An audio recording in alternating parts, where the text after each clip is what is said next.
Okay, I'm Maurice Samuels, the director of the Yale Program for the Study of Antisemitism, and it's my great pleasure to welcome you here to today's webinar, part of our Benjamin and Barbara Zucker lecture series. Our speaker is well known to many of us. Jason Stanley is the Jacob Urowsky Professor of Philosophy at Yale. Before coming to Yale in 2013, he was Distinguished Professor in the Department of Philosophy at Rutgers.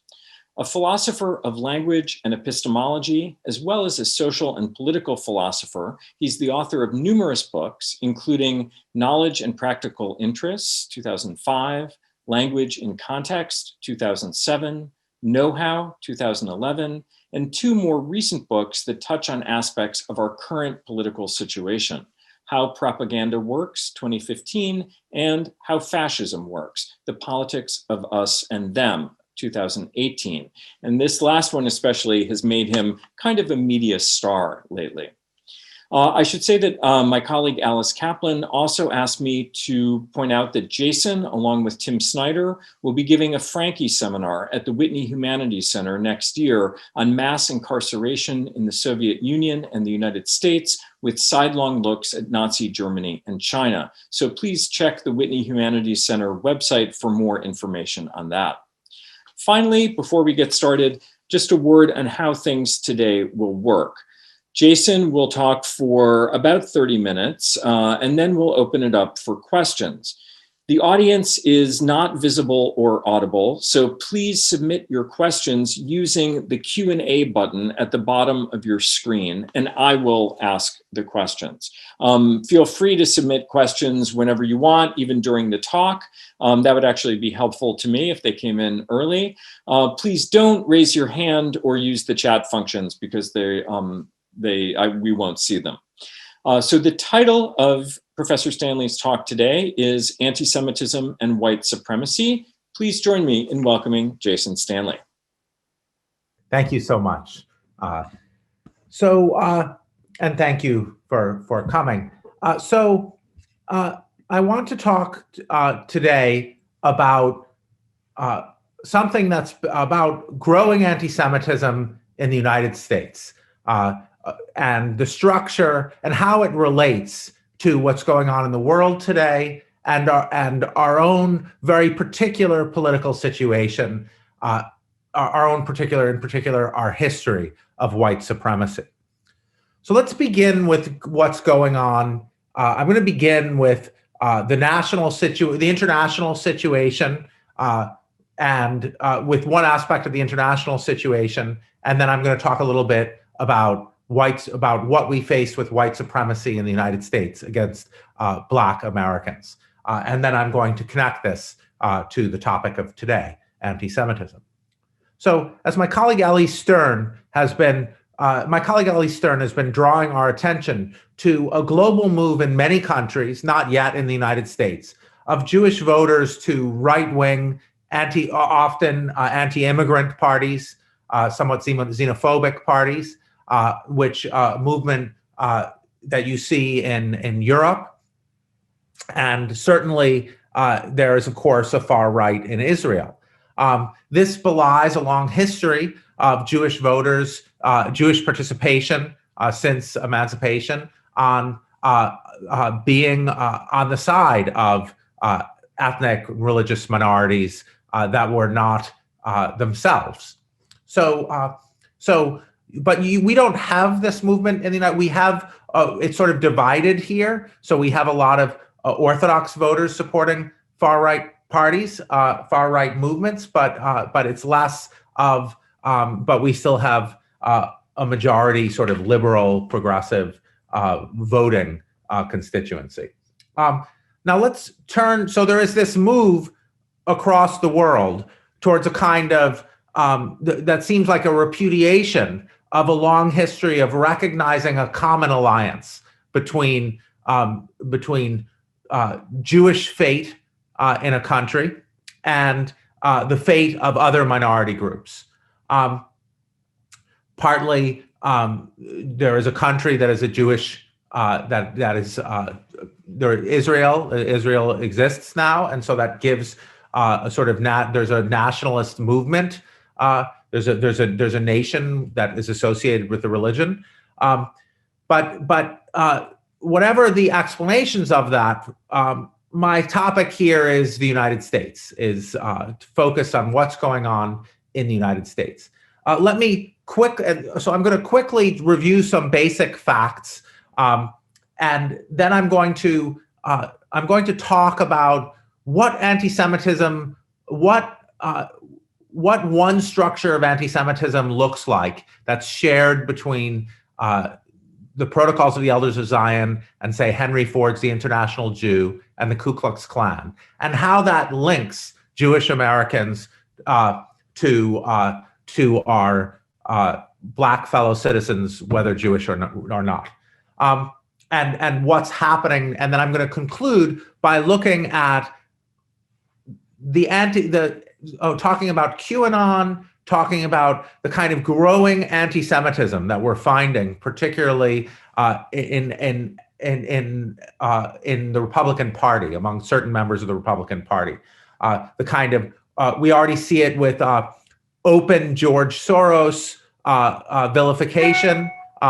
So when Viktor Orban ran a political campaign against condemning George Soros, against George Soros in Hungary, it was clearly recognized as anti-Semitic. Now Giuliani and many other Republicans can condemn George Soros openly as behind every bad thing, and link him in exactly the ways that anti-Semitic conspiracy theories link Jews to minority groups, and no one seems to bat an eye. And I'm going to argue this is an extraordinarily dangerous development for the safety and security of American Jews. Sorry, I'm trying to. Here we go. So let me begin. So what's going on? Let's just review some history in the United States. So we all know that this country has a long history of explicit enslavement of its Black population, and then we in many senses we're not a democracy until the Voting Rights Act, until Black Americans in the South were able to vote, and we're seeing this rise again with voter disenfranchisement, focusing on Black majority cities. Trump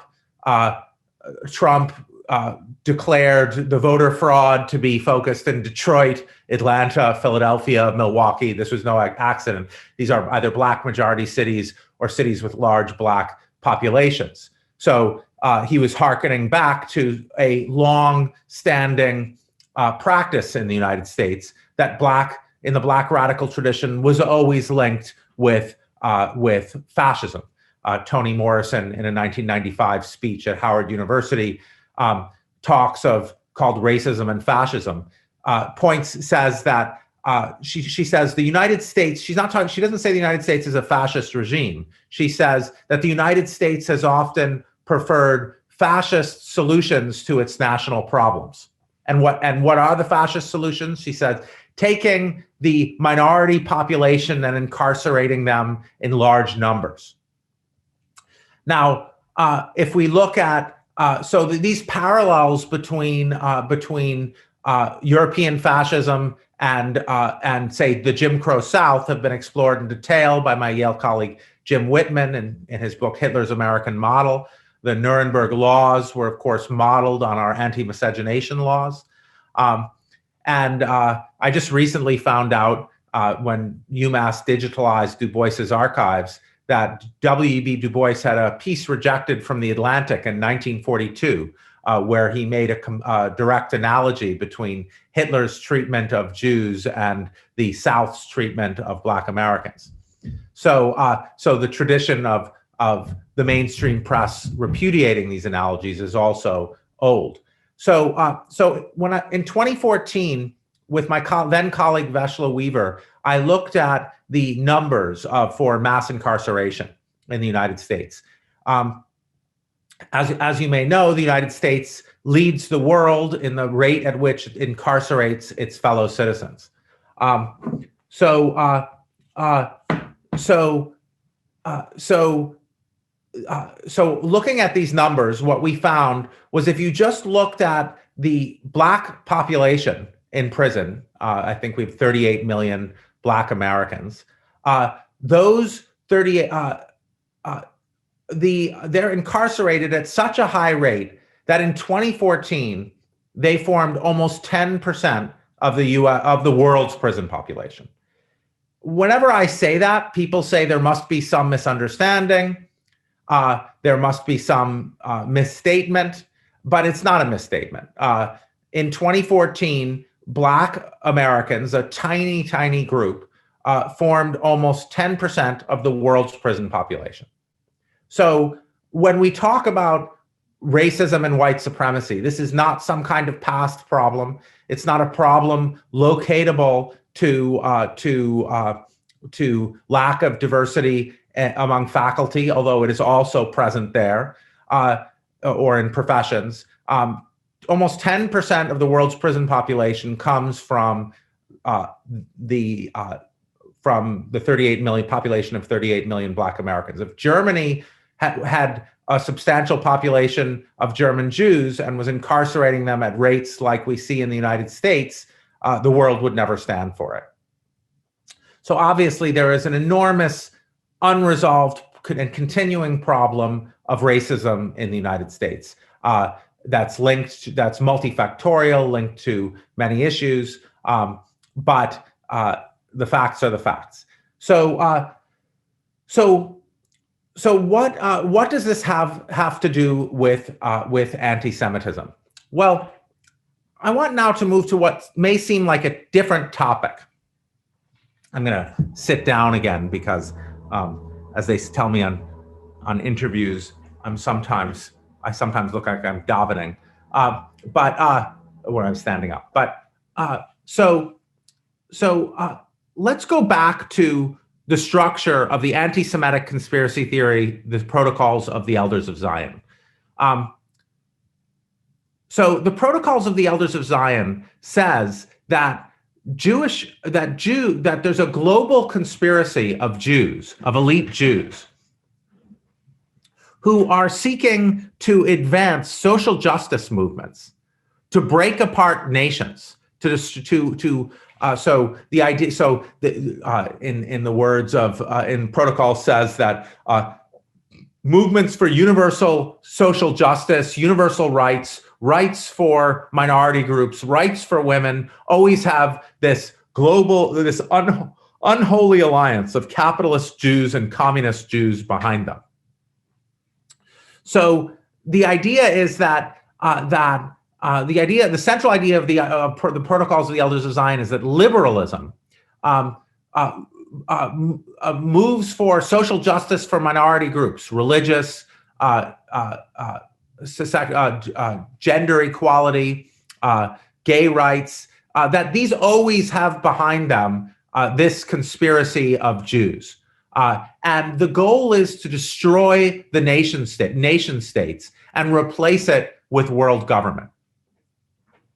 Now, if you look at the ideology of the Second Klan in the 1920s in the United States, you will find a remarkably similar story. This has been explored in Nancy MacLean's 1994 book. She has a chapter on the overlaps between the ideology of the Klan in the 1920s and and growing Nazi ideology. And Sarah Churchwell has also explored this in her work on interwar fascism in the United States. Indeed, many newspapers, as Sarah Churchwell notes, thought of the Italian fascists were described as a kind of Italian Ku Klux Klan. So Klan ideology had it that Jews were behind movements for Black equality and were behind the labor movement, and the labor movement was a method of destroying capitalism and forcing Black Americans and white Americans to work side by side as brothers and sisters. And the idea was that Jews were trying to foment, and the basic thought is Jews are trying to foment racial division so they could take over. So the Klan ideology is very similar to the protocols of the Elders of Zion. And you find, and it's no surprise, of course, that Henry Ford distributed the International Jew hundreds of thousands of copies, which has a similar ideology. Now, what I'm going to do is I'm going to show you a video that was, I'm going to show you stills from a video that was shown right after Rudy Giuliani's speech at the January 6th rally, Stop the Steal rally in Washington, D.C. And now that you have this understanding that Jews, the global elite, are there trying to, and their goal is to undermine white Christianity by creating racial divisions and undermining undermining society so they can take over. I want you to think about that as we look at some of these stills. So this was directly after Giuliani's speech and soon before Trump's speech that culminated the rally when people marched to the US Capitol. And as I spend a lot of time on far-right websites, there is a division between the far right about what to think about Jews. There's one group that's like separate but equal. Israel's fine, but another group says no, they're always bad. So, but this is the kind of thing you see, and it's becoming increasingly mainstream. So I'm going to share my screen now. So here's how the video begins. So this was shown officially at this rally that right after Giuliani's speech that Trump speaks at, and then right after this they go over to the Capitol to engage in the events that we're now seeing discussed in the impeachment trial. So this is the beginning of the video. This is the first still. Then they show the Capitol building, the target. Then they move to a Hollywood sign. Now, in chapter 2 of Mein Kampf, and I'm not making an analogy between Trump and Hitler. I think such analogies are foolish. I am saying that there's a similar rhetoric and propaganda happening. Hitler in chapter 2 of Mein Kampf, which is about his study and struggles in Vienna, he says that he claims his first quote unquote supposed realization that Jews were sort of nefariously in charge of things was his supposed realization that they controlled the theater and arts. So this is a long, when you hear Hollywood is controlled by Jews, some aspect of that is very long-standing in anti-Semitic thought, in anti-Semitic ideology and conspiracy theories. Also that the media is controlled by the leftist global elite. Note that when you think about that claim that the media is controlled by the leftist global elite, think about the fact that Fox News has long been the #1 station, that Sinclair Broadcasting, which is a far-right station, controls more local television networks than I believe anyone else, any other media conglomerate. So it's, as Jeffrey Herf has documented in detail in the case of Nazi Germany, the claim is completely, with the Jews, the claim is completely false that the left controls, much less Jewish left or Jewish right. So here we find we see a Hollywood sign. So this is really an official rally. It begins with Hollywood. Then we look at the UN General Assembly. I thank Just Security for helping me distill these frames. The website, Justin Hendricks, helped me. This is the UN General Assembly. So the idea of a global cabal, world government, which according to the International Jew, according to the Ku Klux Klan, according to the protocols of the Elders of Zion, is controlled by Jews. Now we see the European Union Parliament floor. So another global institution that destroys the individuality of nations. Trump. Then we see for too long a small group in our nation's capital has reaped rewards of government while the people have borne the costs. So this idea of this small group in our nation's capital. Now, one thing Hitler says in Mein Kampf is he says the second thing after the entertainment industry that he noticed that there were prominent members of the Austrian Social Democratic Party who were Jews. And these seemed to be prominent members who had sort of a controlling role. So he notes first Jewish control of the entertainment industry. And secondly, he notes prominent members, Jewish members of the Austrian Social Democratic Party. The next still is Biden, President Biden, with a vacant stare in his eyes. And then we shift to Chuck Schumer, Senator Chuck Schumer, wearing a kente cloth. Now, what's going on with Senator Chuck Schumer wearing a kente cloth? Well, recall that according to Ku Klux Klan ideology, Jews foment racial division so they can ultimately take over. Why choose specifically Chuck Schumer with the kente cloth? So we have Joe Biden so he's not in control. Then we see Chuck Schumer, and he's wearing a kente cloth because this is a reference to the aspect of this anti-Semitic ideology that Jews are fomenting racial division. So part of this ideology, you repeatedly have the even members of the Ku Klux Klan saying, Black people are okay as long as they're in their place. They're good Black people. The idea is Jews are stirring them up. So then we see Nancy Pelosi flanked by Adam Schiff and Jerry Nadler, two Jewish congresspersons. And this seems to suggest that she's controlled by those congresspeople. So the idea here is that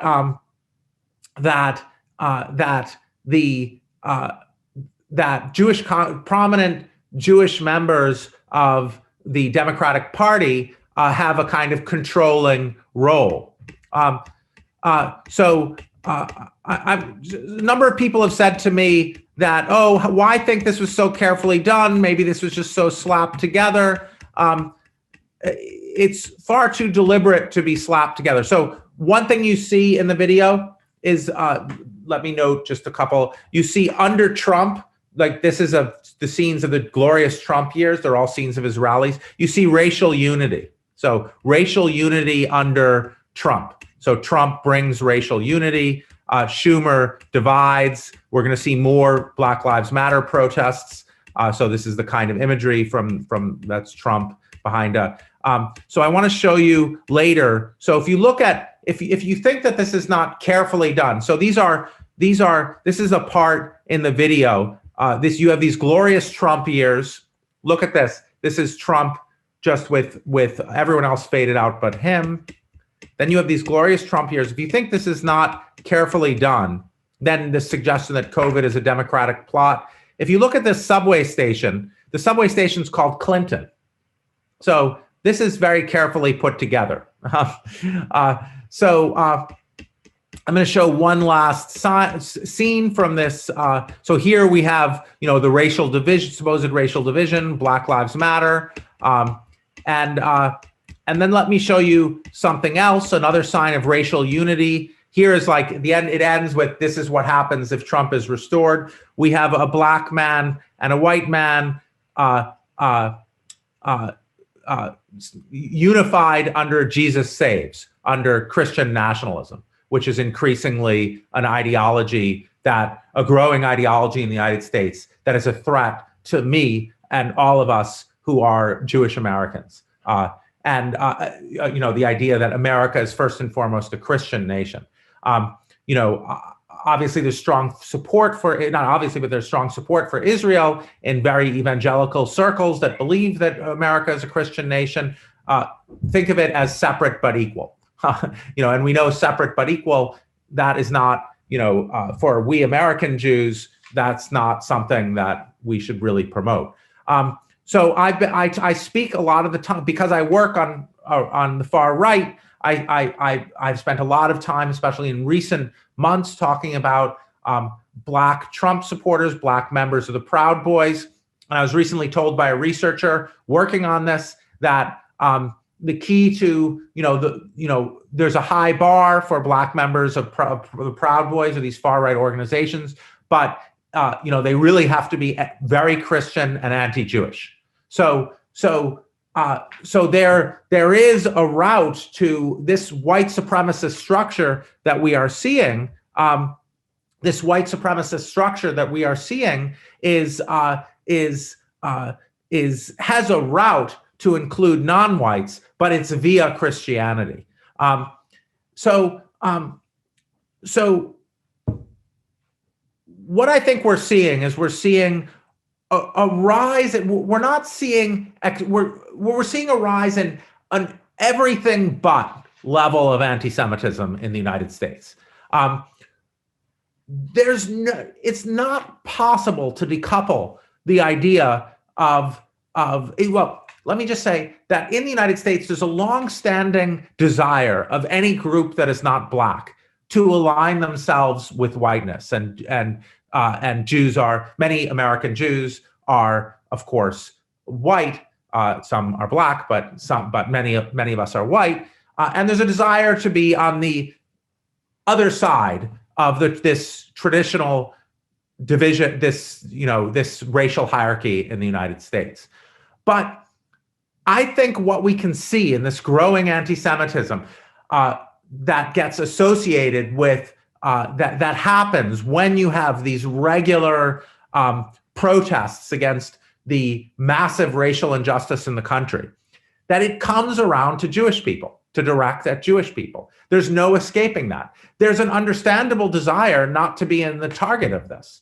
But the structure of anti-Semitism, the structure of 20th century anti-Semitic conspiracy theories, as opposed, say, to blood libel, is that Jewish people are behind movements for equality. Jewish people are behind racial division. Jewish people are behind racial division. What that means is that unless we deal with the fundamental causes of racial division, the massive economic inequality, the incredible problems in our carceral system, in our prison system, there's always going to be, as my colleague Elizabeth Hinton is arguing in a forthcoming book, essentially revolutions against militarized police forces that seek to that essentially seek to cement and protect a hierarchy of racial wealth. And those will then be, those revolutions, uprisings against that, will be represented as the kind of as we've seen as sort of threats to law and order, cities out of control. And given how deeply embedded the anti-Semitic narratives are, Jewish people are going to be implicated in that. And so, this is a pragmatic argument to be involved in struggles for racial justice. There's clearly an ethical and a political, clearly an ethical demand that I believe is part of my heritage here. But the idea that you could disassociate these things seems, as a scholar of propaganda who studies how narratives embed and are familiar to people, you can't just get rid of a narrative. And this is what we're seeing with QAnon. Narratives, stories, they live in people's minds. They seem familiar. When they hear there's a global plot of elites, you can say, okay, this time the Jews aren't involved this time. It's another global plot of elites. But that is an anti-Semitic conspiracy theory. The idea that you can just take out like the original target of the conspiracy theory is ludicrous. I mean, it's implausible, let's say.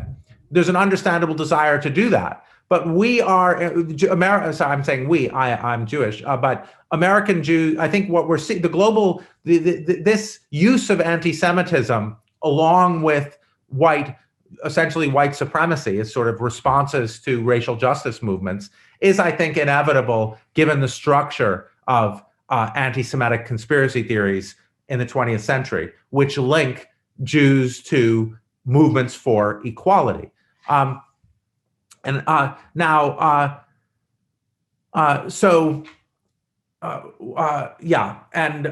think I'll end there and take questions.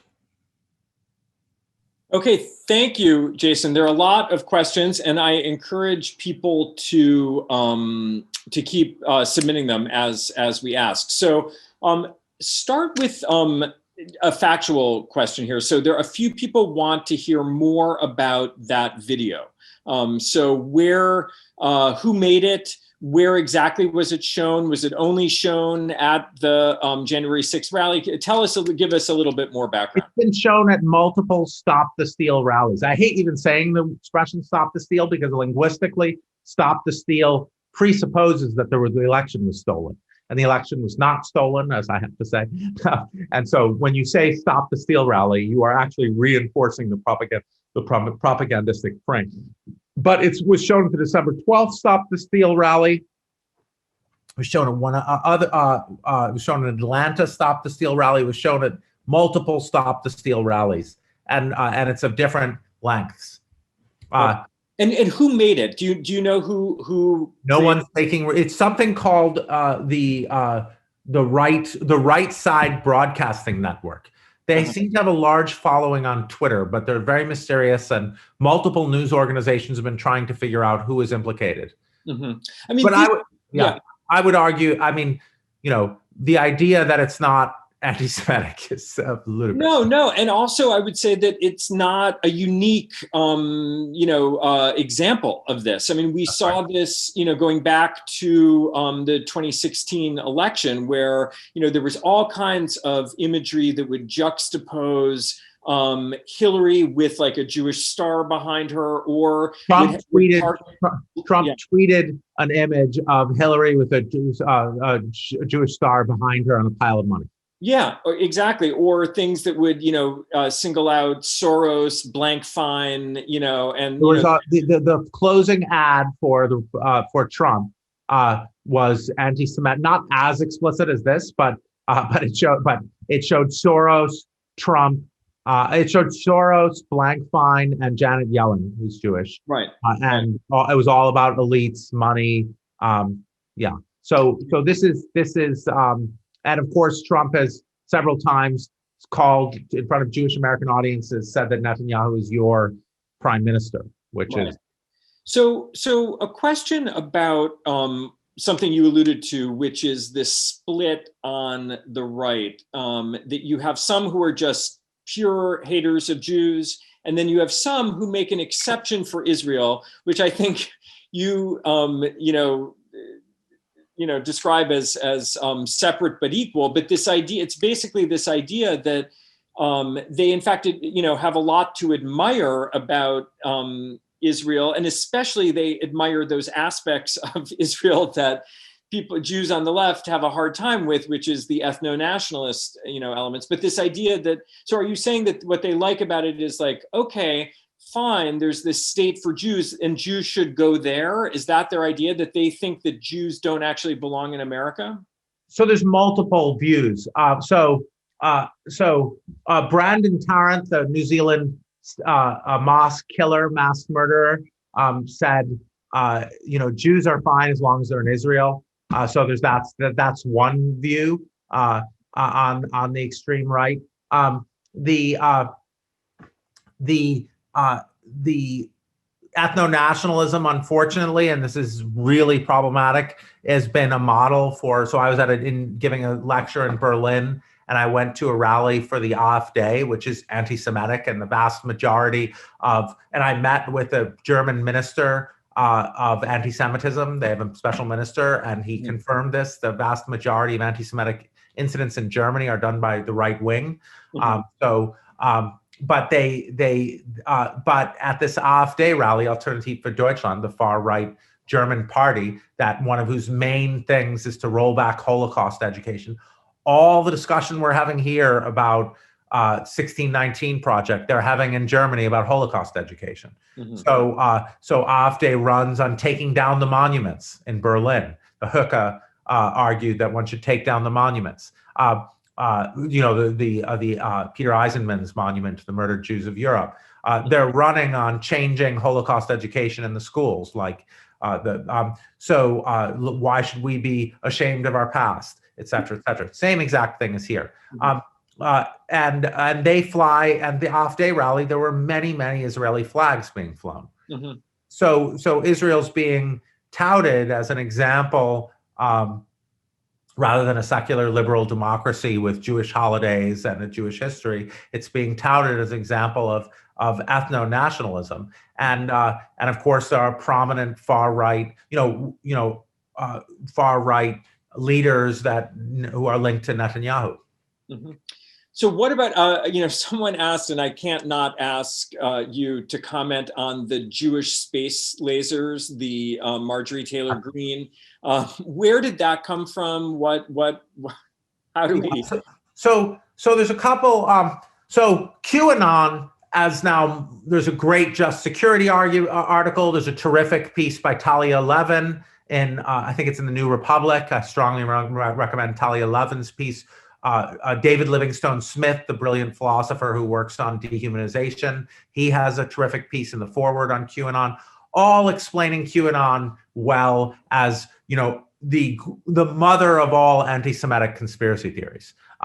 It marries the protocols of the Elders of Zion with blood libel. So, of course, as we know, there's multiple forms of anti-Semitism. In Eastern Europe, Western protocols, the protocols of the Elders of Zion, it originates in Russia and St. Petersburg, of course, but it's really, to me, is associated with, it's a sort of a 20th century Western European anti-Semitic conspiracy theory, and in Eastern Europe, and motivates the pogroms. I don't have to tell you, Maury, is blood libel, that Jews have these satanic rituals. QAnon marries protocols of the Elders of Zion and blood libel. It marries the two most vicious anti-Semitic conspiracy theories, which are different. The protocols of the Elders of Zion does not talk about satanic rituals. So it's remarkable to see a global cabal of elites who have satanic rituals and are trying to bring about world communism via capitalism somehow. So the Jewish space laser thing, well, that's, she says the Rothschilds control it. Right. It doesn't get older than that. I mean, that's just exactly the heart of modern. That's what we are facing.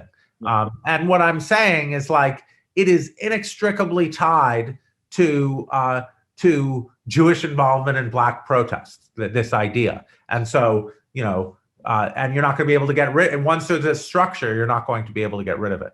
Yeah. And so could you say a little bit more about the relationship between Christian nationalism and white nationalism in the US? Are they the same? And if you could, some people if you could recommend something to read on that. You've been so great about citing other people, and it would be great if you could. So the Perry and Whitehead book, Samuel Perry and Andrew Whitehead's book on American Christian nationalism, and Philip Gorski's work, my colleague Philip Gorski here, they're both great. Kathleen Belew on white supremacism, BELEU. These are some recent important works on the U.S. context. I think these intersect. If you look back at, so fascism is not, when you look at Nazism, National Socialism, which I think is the sort of, that is ideologically, that is the overlap with the Ku Klux Klan. The Ku Klux Klan is a white supremacist Christian nationalist movement, but Goebbels in a 1935 speech, Communism with Its Mask Off, says, the Judeo-Bolsheviks are coming for you and they're going to destroy traditional religion. The Nazis are the supporters of Christianity, the defenders of traditional Christianity. Mm-hmm. So you have this conceptual distinction between people who are, were the defenders of Christian nationalism from Judeo-Bolsheviks, and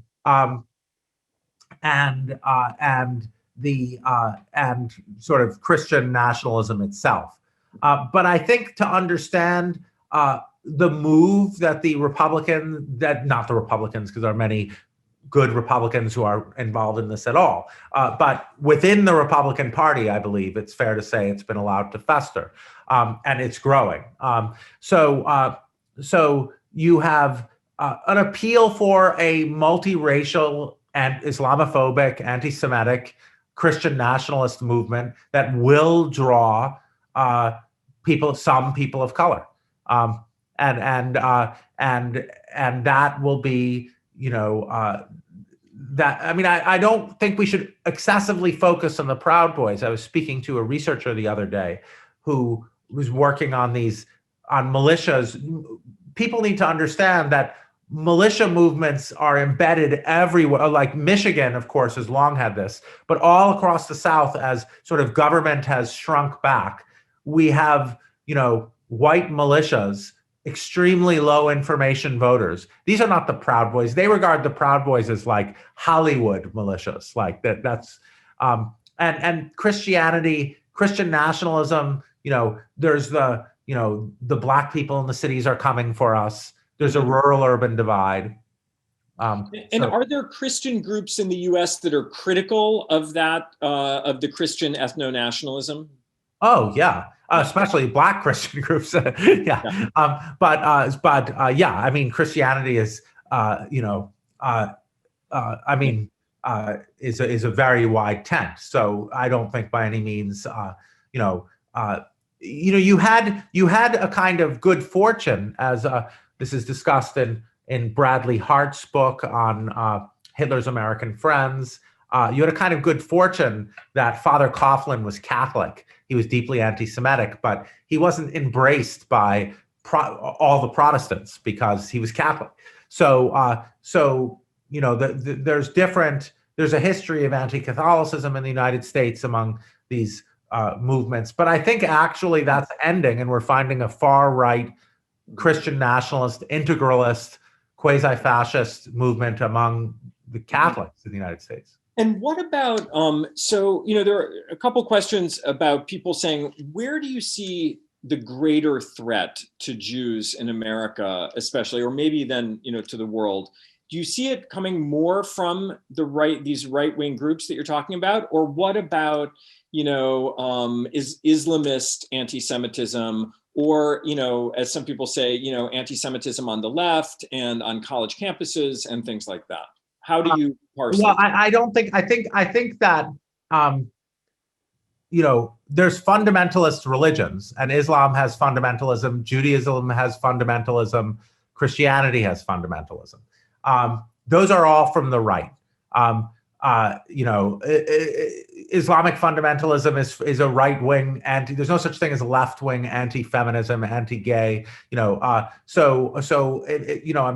anti-colonial movements. There's people who are, but I don't think there's when people say Louis Farrakhan is left-wing, I have to laugh. I mean, Louis Farrakhan is a homophobic, anti-feminist, Trump supporting right-wing ultranationalist. Now, he happens to be an ultranationalist so in my book I discuss Black nationalism and the version of Zionism that, not my version, that is ethno-nationalist in character.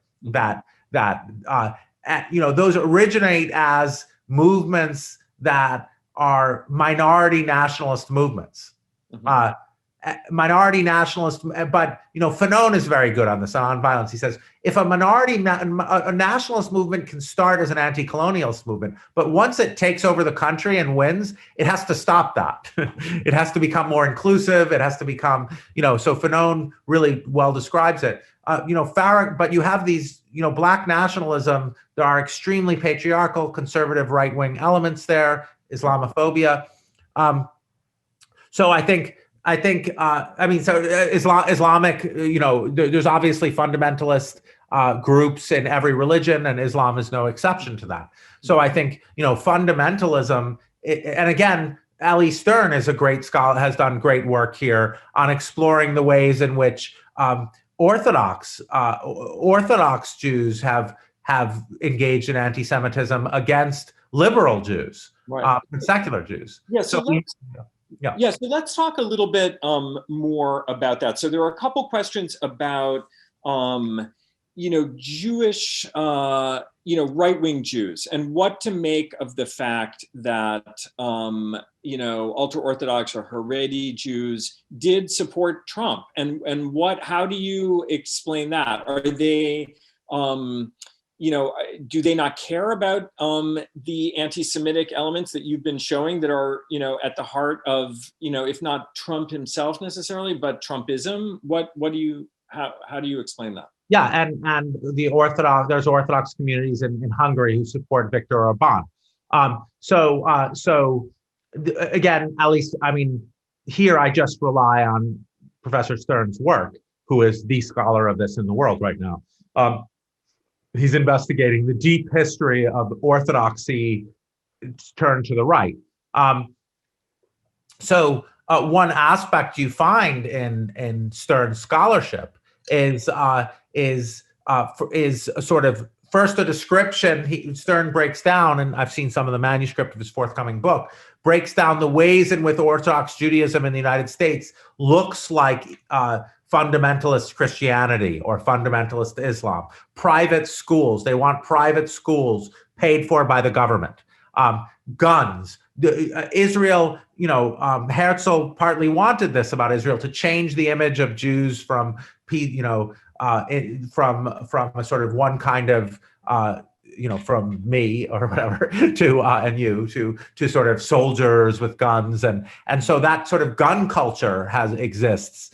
It's not the NRA is not an institution that is automatically seems anathema if you're used to various tropes from Israel. And Stern talks about how we need to pay attention to the fact that many Jewish people might not themselves be Orthodox, but yet they're part of an Orthodox community of values, and so there are many common interests between fundamentalist religious groups. I mean, it's really a mystery to me that the Republican Party has not appealed to Muslim Americans, an incredibly wealthy, prosperous, successful group, which does have, subgroups that would be naturally Republican, like Orthodox Jews. It should be no surprise that very religious groups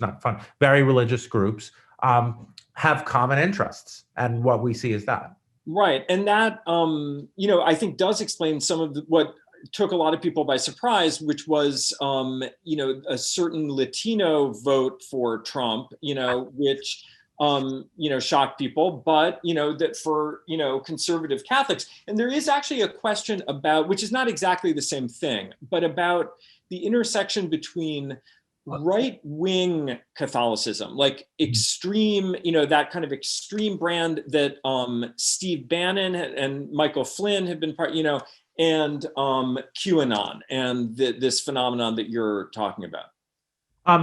Before, I want to say one more thing about anti-Semitism, about anti-Semitism even among Jews. I was told recently that it's Ashkenazi Jews who often get subject to this. Okay, so a question about what to say to people who say, well, Trumpism can't be fundamentally, there can't be anti-Semitism in it because look, Trump's own grandchildren are Jewish. You've got, Jared and Ivanka are Orthodox Jews. How do you respond to that?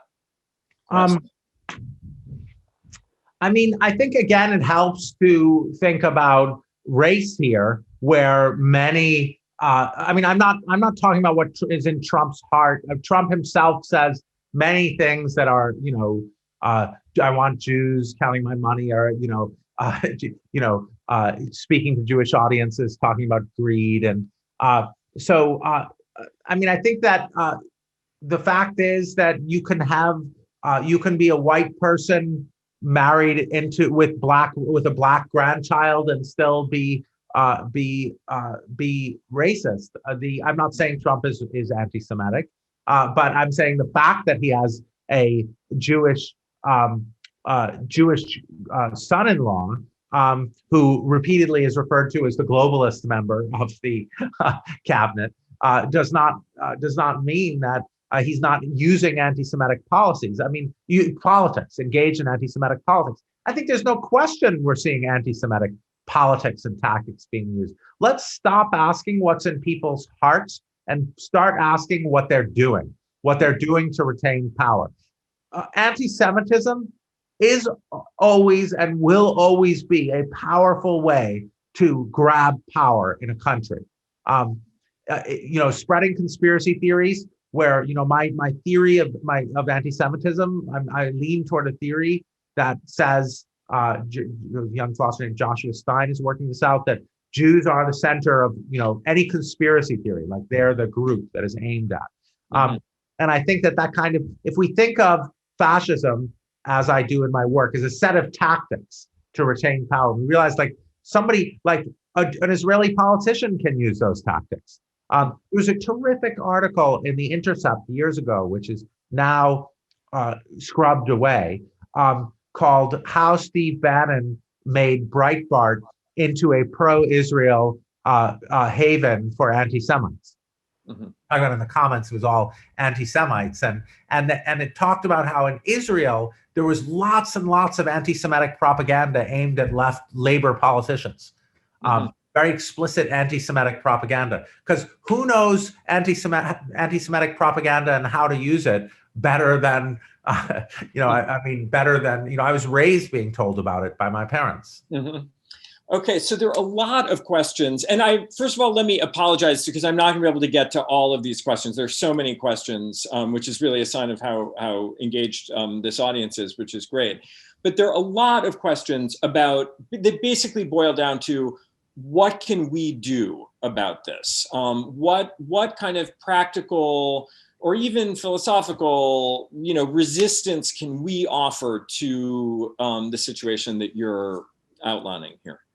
I think that anti-Semitism, racism, these ills rise but especially anti-Semitism rises in conditions where people feel the government has betrayed them, where the government is really in control by some elites who are benefiting.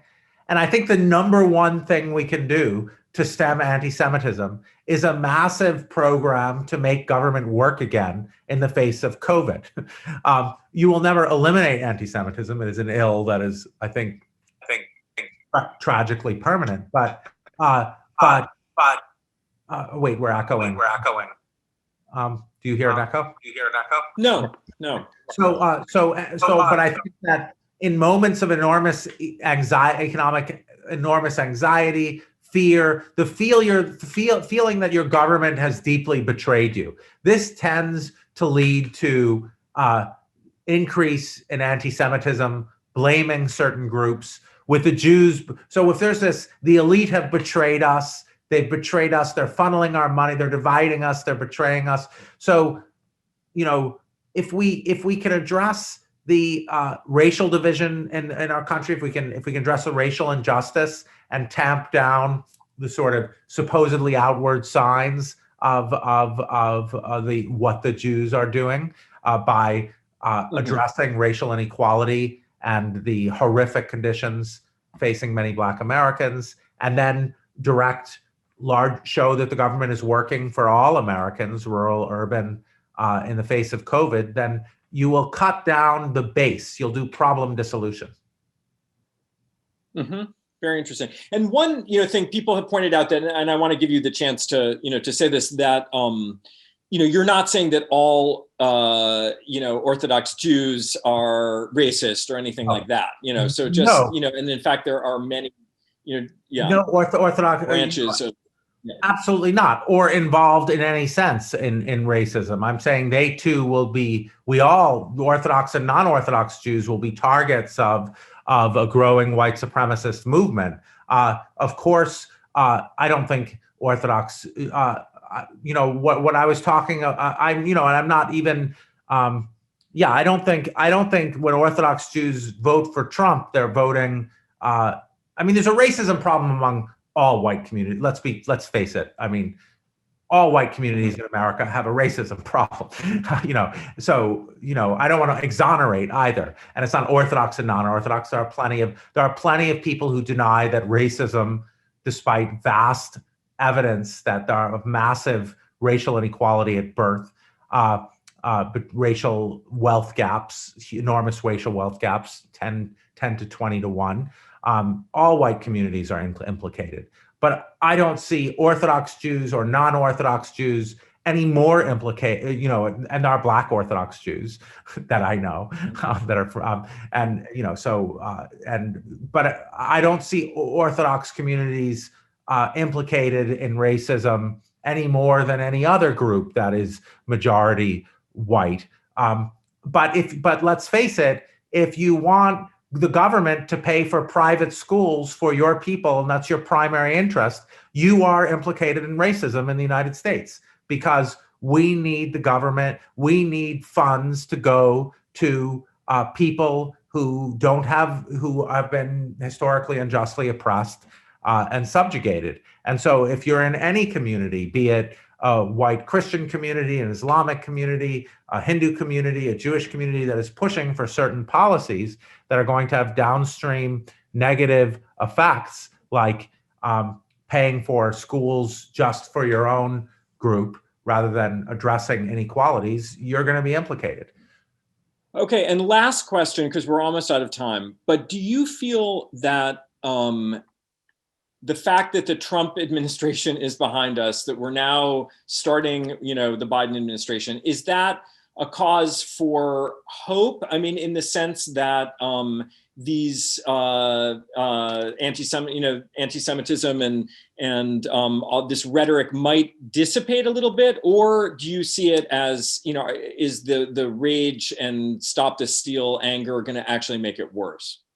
I think that anti-Semitism is an ill that is permanent in American society, and many societies laid dormant. This is a country in which we have been flourished like almost no other country, but it's like playing with fire. And so it's out now. It's out in very open ways that have never been this open in my lifetime, and it threatens, and it's going to be the basis. And we have many QAnon supporters openly in Congress, and I've never seen anything like it. And the conditions, and we have like 15 months to deal with the social basis of mistrust that we know from history feeds anti-Semitism in far right ethno-nationalist movements. So no, I feel it could be the calm before the storm. Yeah. Okay, well, on that note, please join me, everyone, in silently thanking Professor Jason Stanley for what was really a very stimulating and fascinating talk. So thank you, Jason, for doing this, and especially on such short notice. And yes, thank you. So thank you so much.